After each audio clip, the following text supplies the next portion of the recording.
Good day and welcome to today's Conversation podcast. Today we're discussing a book that has stirred controversy but also interest. We're discussing Minding My Father's Country. This is Dr. Dora Siliya's new book, and I would like to congratulate her for writing the book. We rarely write our stories and our history, and she adds knowledge to the political body of our country with this book. Her political journey spans over 20 years. She's served as a member of parliament. She was a minister in 6 different ministries, and she was privileged to have served, to my knowledge, up to 5 presidents.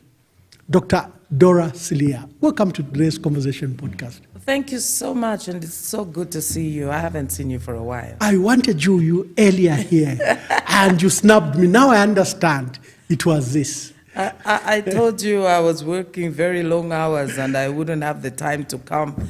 And at that point, I couldn't tell you why. So I think now you understand it was because I was working on, it almost feels like my baby. Yeah. How did you do it? Because alongside you're doing your PhD, and PhD is not easy.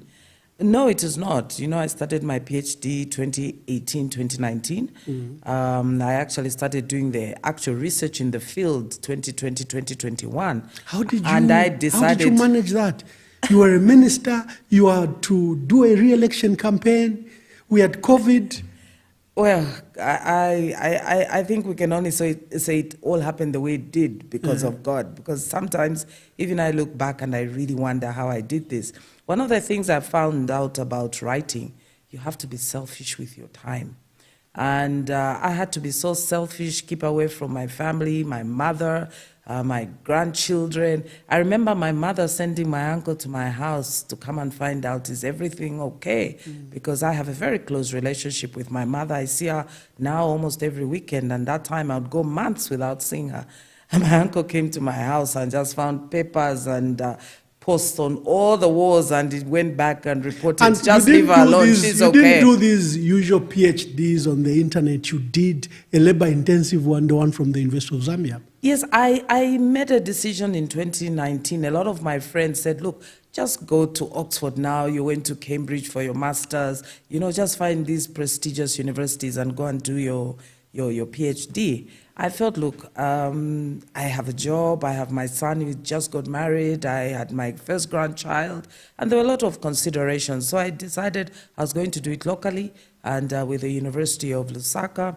When I told people I'm going to do a quantitative analysis, regression, maths, and so on, everybody thought, are you serious? But I put in the time. I think I read close to 400 documents for the PhD.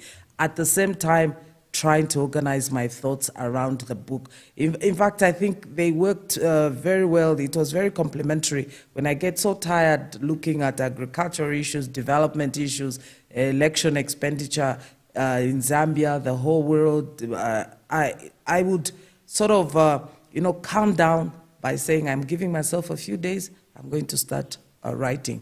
Sometimes it was too much. I have never felt so tired. I felt like my eyes were cracking. I felt like I was having arthritis in my fingers, typing and reading, the screen on my laptop. It was the most tired I have felt. My shoulders. There were times I'll just have to sleep for 2 days to just rest. And then, of course, so when did you do the book alongside the PhD? Yes, I started the book August, just after elections. I think the first time I put words on my computer was about 18th August.